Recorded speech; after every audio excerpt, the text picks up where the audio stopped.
ओम शांति आज साकार महावाक्य 15/8/2025 मधुर संतान माने सकाळु सकाळु उठी यही चिंतन कर जे मु एते छोट आत्मा केते बड़ शरीर को चलाउछि।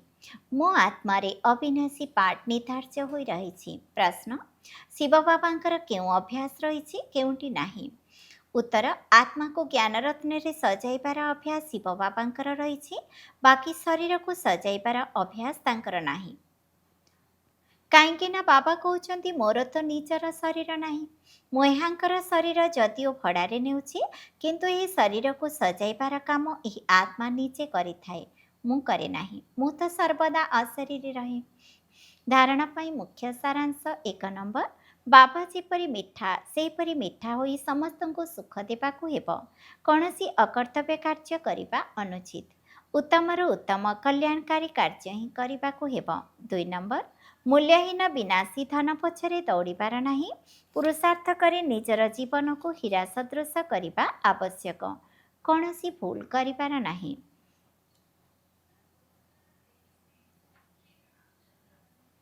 कौनसी भूल कर्म करिबार नाही। वरदान निश्चय रूपी पाद को अचल रखुथिबा सदा निश्चय बुद्धि निश्चिंत भव। सबुठारु बड़ रोग है चिंता, जहार औषध डाक्तरंक पाखरे मध्य नाही। चिंता करुथिबा आत्मा माने जेते जेते प्राप्ति गुड़िकर पछरे धाई थांती सेही अनुसारे प्राप्ति गुड़िक मध्य आग को चली जाती। सेथिपाई निश्चय रूपी पाद सर्वदा अटल रहू। सर्वदा एक बल एक भरोसा यही पादटी जदि अचल रही तेबे निश्चय सुनिश्चिंत अटे एवं विजय जहार सुनिश्चित अटे से सर्वदा निश्चिंत रही थाए। माया तुमर निश्चय रूपी पाद को हलचल करिबा पई भिन्न भिन्न रूप नहीं थाए। तेणु माया पछके हली जाओ किंतु तुमर निश्चय रूपी पाद हलचल न हेउ ताहा हेले निश्चित रहिबार वरदान मिले जीव।